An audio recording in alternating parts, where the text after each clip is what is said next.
Find out where joy resides and give it a voice far beyond singing. For to miss the joy is to miss all. That's a quote from Robert Louis Stevenson. Now, we've talked before about how an appreciation of creation can sometimes help to bring joy to many people. Sometimes the busyness of our lives, we don't always have the time to enjoy nature. Or if you're like me, you don't really look forward to spending time outside enjoying anything in the freezing cold weather. Spring feels like an easy time to find joy in creation. There's new growth, there's new birth. Summer often includes many outdoor activities and opportunities to plan time out in the wild. Autumn, well, autumn almost grabs us by our collars and insists that we stop and look at the gorgeous colors. Is it more difficult to find joy and beauty in creation during this particular season? When the trees are bare and the skies are gray? Well, perhaps the hymn that I've chosen for today can help us to remember and appreciate the beauty in all of the seasons. So take a moment to settle into the place where you're sitting. Take a couple of deep breaths.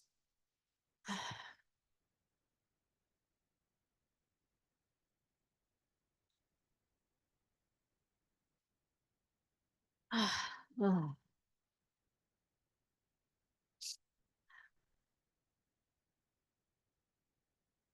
O God, to whom we turn when weary with illusion, whose stars serenely burn above this earth's confusion. Thine is the mighty plan, the steadfast order sure, in which the world began, endures, and shall endure. Thou art thyself the truth. Though we who seek to find thee have tried with thoughts uncouth, in feeble words to bind thee, it is because thou art, we're driven to the quest, till truth from falsehood parts, our hearts can find no rest.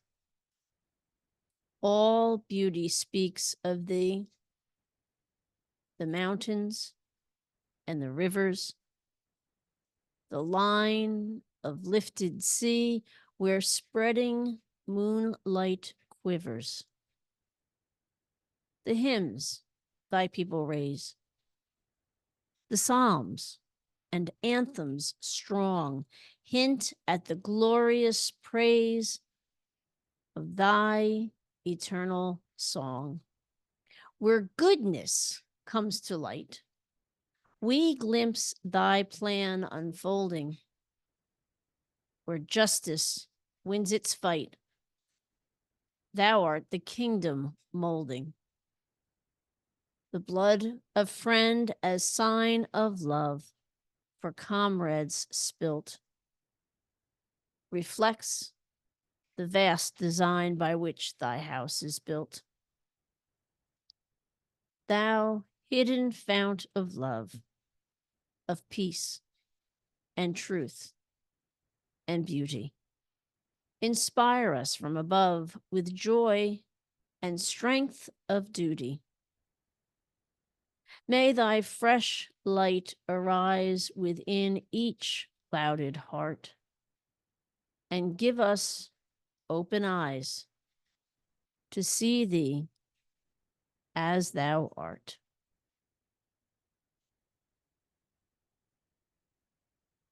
The author of this poem is Edward Grubb. And Grubb was a Quaker leader who had a crisis of faith in his lifetime that still resonates with many of us in our time. He was born in 1854, and he was very influential in the English Quaker religion and very dedicated to the basic concepts of pacifism and social justice. While he was preparing for his Master of Arts exam, he realized he really could not reconcile the beliefs he had grown up with and science. It was so disruptive to him and to his faith that he stated he could not see, quote, how any serious intellectual could also be religious. However, he did not walk away from his religion and continued for the rest of his life to search for a way to engage in intellectual problems while still keeping his faith. In his 30s and 40s, Grubb became more interested in social concerns. His teaching began to lessen as he delved more deeply into studying economics. Soon after, as a result of his regular participation in meeting for worship, Grubb was officially recorded as a minister in the Religious Society of Friends. At the time, he still did not feel he had a firm basis for his faith, but was confident that it would come around in time. Later, he would become part of a group called the No Conscription Fellowship. It was an organization that brought together conscientious objectors in Britain during World War I. This is this way of being that has been reflected in W. Somerset Maugham's quote: "If you will act as if you believe, belief will be granted to you. If you pray with doubt, but pray with sincerity, your doubt will be dispelled. If you will surround yourself to the beauty that is liturgy, the power of which over the human spirit has been proved by the experience of the ages, peace will descend upon you." It's reassuring to know that there have been very faith-filled people in the past who have struggled with the idea that somehow science and faith are in opposition to each other. And I am very honored to work with the people that I have had the opportunity to work with who understand that these are not two opposing concepts, that faith and science work together as one to help us to better understand the world around us, the universe in which we are, and what God's presence does in creation.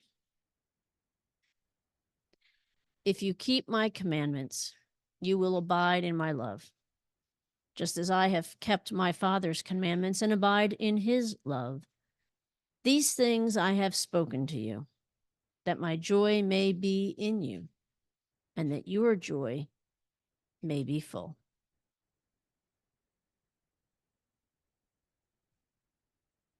And so here's some questions to ponder.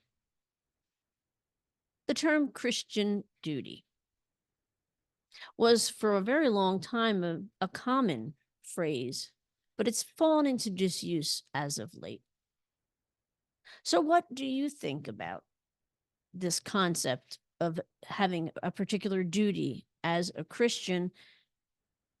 And do you feel like seeing it as a duty takes away a sense of joy, or does it add to the sense of joy?